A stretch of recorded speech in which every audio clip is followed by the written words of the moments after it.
Townships of Gauteng. Residents from these communities are embarking on a shutdown. These communities want intervention from President Cyril Ramaphosa of what they say is the socio-economic exclusion of coloured people and the coloured population. Now, to unpack these developments, we're joined in studio by SABC political editor Dumisani Hlophe.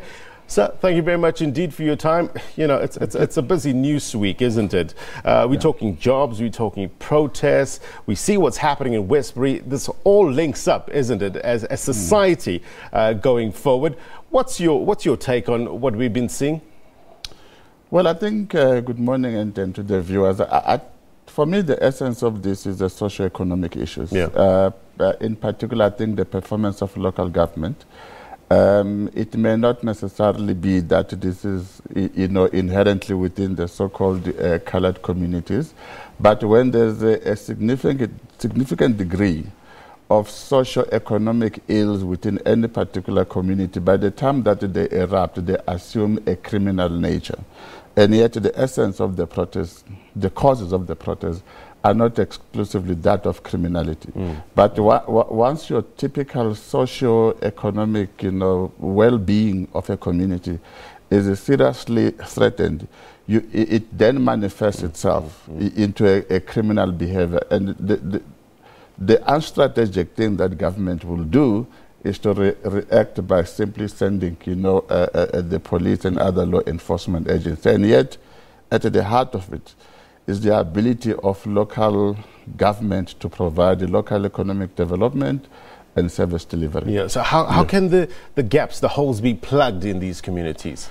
Well, to a greater extent, you need an effective local government. You need a local government which is effective, which is responsive, which has got the ability to undertake socio-economic development at the local level, working in partnership with local leaders and the various structures within that, particular society. So I think the danger which may be emerging is what sometimes is called identity mobilization. Yeah.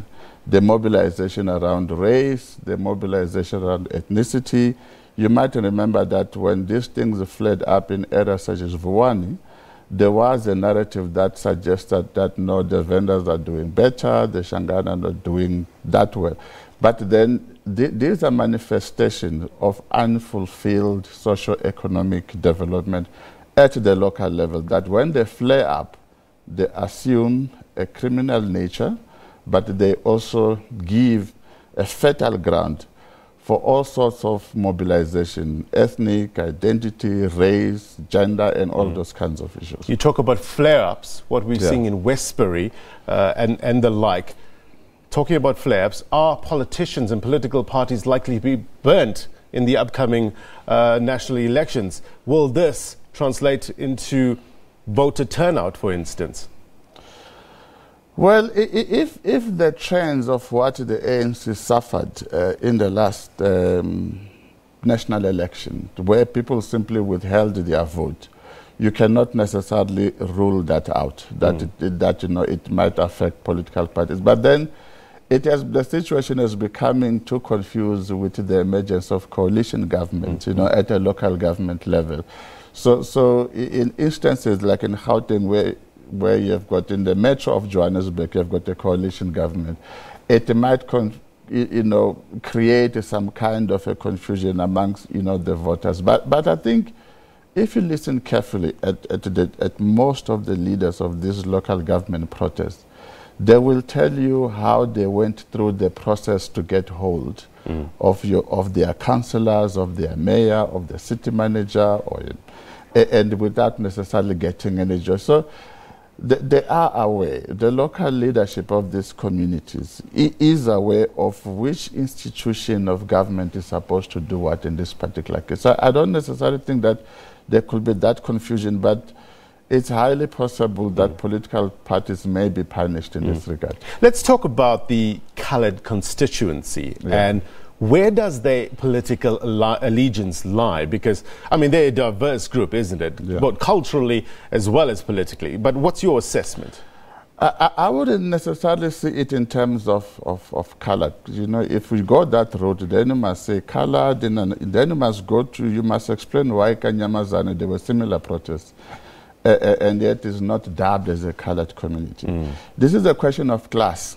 This is a question of a particular group of people that are poor, that they feel like they have no access to resources, and perhaps with a degree of encroaching mistrust on the ability of local government to deliver services that they require.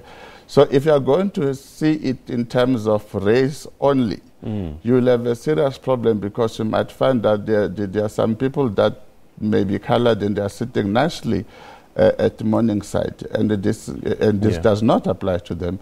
And I think part of the challenge that we have is we have allowed this narrative of the race mobilization assume a forefront, identity rather than the class character. Because these are communities in socio-economic distress. Well, sure, but surely race plays an issue, isn't it? Are you saying that there's no such thing as a colored vote, no such thing as an Indian vote? Look, it's a multiplicity of issues. So I mean, even I was saying the other day that even if you talk about the black consciousness, about black people in particular, there is still a question of class in there. I think the danger of simplifying everything in terms of race, you begin to lump different people at different levels of socio-economic structure together simply on the basis that they are Indians of origin or colored. And I think for me, that somehow it conflates the situation. If you want to look at the race, it's fine. One can look at the race, but you also need to look into the class character of that particular community. And these service delivery protests, by the way, they only become prominent in one particular community at a given time. They are not an isolated case. So a more holistic approach in terms of looking at the issues that people face, socio-economic as well as race. Like I said to you, if you look at Kanyamazane, and they were raising similar issues. If you look at other areas in Soweto where they talk about Nyaube, which is a drug issue, people at Mamelodi, for example, they once marched to Pretoria, to the police, also to demand at the GP around here in Johannesburg. All of these things are bad. So, but if you are going to look exclusively in terms of race, you are going to miss out on those socio-economic distress. And once you look at it in terms of race, you are also going to miss out the responsibility that local government institutions are supposed to play in terms of local economic development and social cohesion at local level. Dumisani, we've asked our viewers to engage with us on the various topics, and we have a voice note now that we want to play. Remember, you can give us a call or voice notes on 081-732-8421. Let's play that voice note. Good morning, viewers of South Africa. Good morning, SABC. And good morning to you, Dr. Leonard Marx. So proud of you to bring up this awful situation of us, the so-called coloreds. What people do not realize is that they have to go live in a colored community, and they have to experience what is happening there. They have to basically be a colored for a month and let them feel the marginalization that we get. And to Dr. Leonard Marx, I just want to say, kudos to you, sir. We moving forward, we will address this issue of marginalization. And to all so-called coloreds out there, let's all for once stand together and get our rightful place in this land, this beautiful land of ours. I thank you.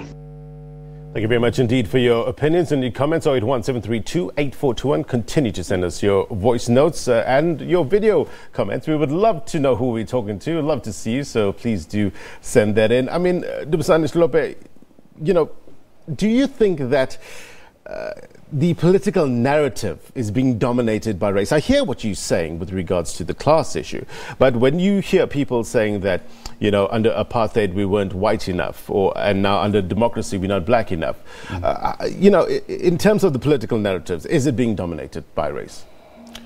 Well, I think in this particular case, it is being dominated by race. I mean, in Westbury, it is being dominated by race, and then I think there was also a community in the Western Cape where similar issues were mentioned, and it once again was being dominated by race. But I think, you know, like I've been saying, one needs to go beyond the question of race. I think for me, the who gets what, when, and how, it becomes prominent when there are certain communities or even individuals that feel excluded from the democratic pie. Yeah.